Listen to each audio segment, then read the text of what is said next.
कि हरियाणा को आपने बिल्कुल कश्मीर की वैली बना दिया है। अब पंजाब हरियाणा किसी भारत के दो राज्य नहीं, ऐसे लगता है ये इंटरनेशनल बॉर्डर बन गए हैं, जो हमें जो नजर आ रहा है।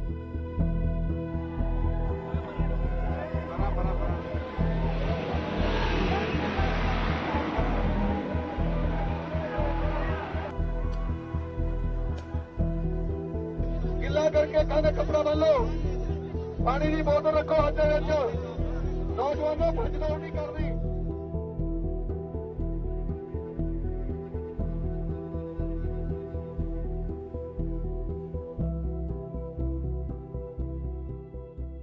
किसान मरता क्या नहीं करता, उसकी मजबूरी है। जब कोई देना नहीं चाहते हैं, लंबा समय 3 साल हो गया, जो मांगी थी उसके ऊपर कोई इम्प्लीमेंट नहीं हुआ, तो अभी क्या करेंगे।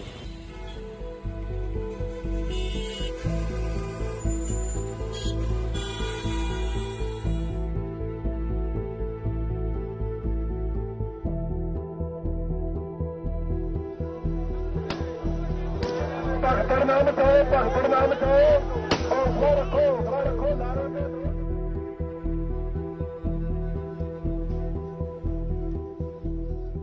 अधिकांश बातों पर सहमति बनी, कुछ बातों पर हम अभी भी ओपन हैं बातचीत करने के लिए, और उसके कई विकल्प वो भी दे सकता है, मैं भी दे सकता हूं। उसमें हम एक विकल्प पर आकर के उसका समाधान ढूंढ सकते हैं।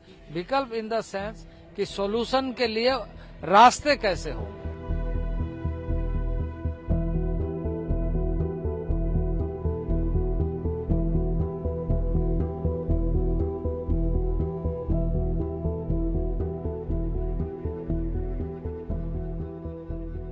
हमारी प्रायोरिटी ये है कि दिल्ली की बाउंड्री में, दिल्ली के इलाके में कहीं भी शांति या कानून व्यवस्था भंग ना हो। काफ़ी जगह हमने डिप्लॉयमेंट वगैरह किया है, किसी भी तरह से दिल्ली की जनता को कोई परेशानी ना फेस करनी पड़े, but at the same time law and order भी मेंटेन रहे।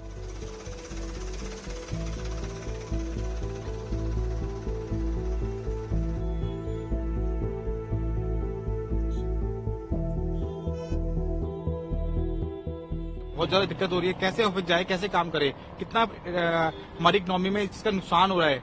कोई देखने वाला नहीं, कुछ सुनने वाला नहीं है। महीने महीने पर फार्मर बैठे रहते हैं यहाँ पे। सरकार जो है परेशान करने के चक्कर में है। हमारी तरफ से लोगों को कोई परेशान करना ना होए, इसके लिए हम एक साइड में जो लंबी लाइनें लगा कर रखी हैं, पूरी तैयार करके रखी हुई हैं।